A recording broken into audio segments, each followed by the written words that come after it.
Pierre Palmade est, depuis le 17 février, mis en examen pour homicide et blessure involontaire à la suite du violent accident de la route qu'il a causé alors qu'il conduisait sous l'emprise de stupéfiants.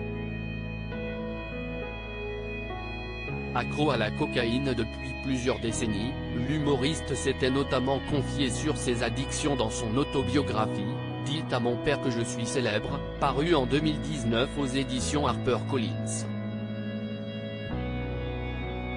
Un récit dans lequel il revenait également sur ses débuts sur scène, en compagnie d'un animateur bien connu du grand public.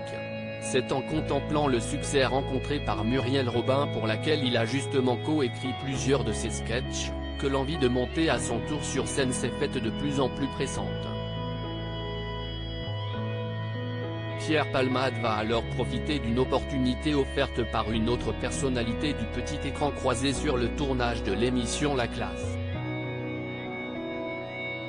L'un des élèves m'a demandé si je ne voulais pas faire sa première partie, écrit-il avant de préciser, il s'appelle La Gaffe.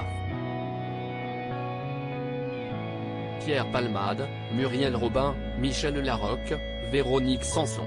Les femmes de sa vie je n'emmène pas large, un nom à nul autre pareil qui fait bien évidemment référence à Vincent Lagaffe, d'autant qu'il poursuit, il deviendra plus tard animateur télé, mais pour l'instant, il doit jouer en Suisse et me demande de faire sa première partie.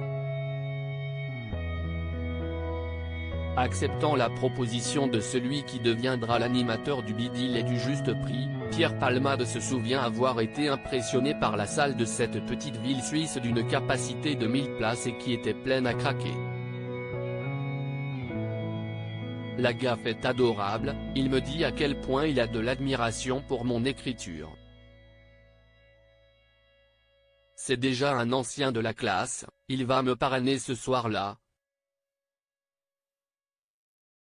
La Gaffe est vraiment populaire et moi, je n'emmène pas large, confie l'humoriste qui est ensuite devenu un habitué du show spectaculaire des Enfoirés avec pas moins de 22 participations entre 1993 et 2021.